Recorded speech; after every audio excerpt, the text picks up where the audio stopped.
Okay, so in our first step, we translated the problem into symbols.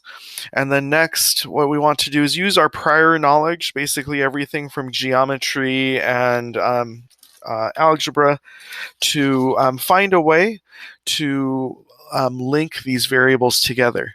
And notice the different variables that are in play are the volume of the water, height of the water, radius of the water, and in fact, maybe we should add in here that, yeah, V is the volume of the water as opposed to the volume of the cone.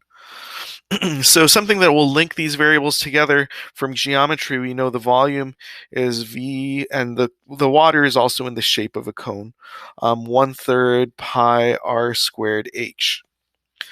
Um, because we know we're going to eventually take the derivative, we want to simplify this as much as possible. And notice we're trying to find stuff out about h, find stuff out about the height. So it would be nice if we could um, uh, rewrite volume as a function of just height. So let's see if we can use a little bit of geometry to do that. So if we look at our cone here, notice that within the cone there's like a right triangle here if we drop a line straight down from the center to the bottom.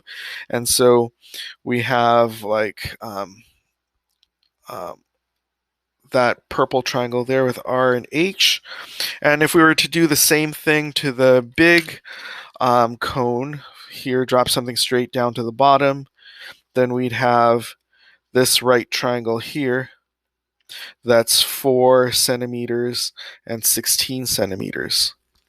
And from geometry, we can recognize those as similar triangles. So for our similar triangles, there's a number of different ways you can set this up. Let's maybe set up a proportion. I don't know, maybe like h over r. H over r equals 16 over 4. And then h over r equals 4. And h equals 4r. Notice we can substitute this in.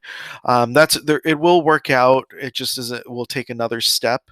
So something else we can do instead is notice we can multiply both sides by 1/4 or divide both sides by 4, and we can say that r equals 1/4 h.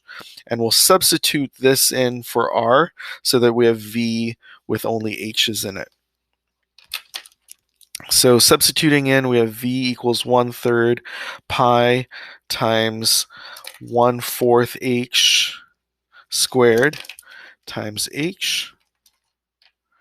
And then we'll just do some regular geometry to simplify this out. Volume equals regular algebra, pi 1/16 h squared times h, which then we can simplify down a little bit further and write this as pi over 16 times 3, 48 h cubed.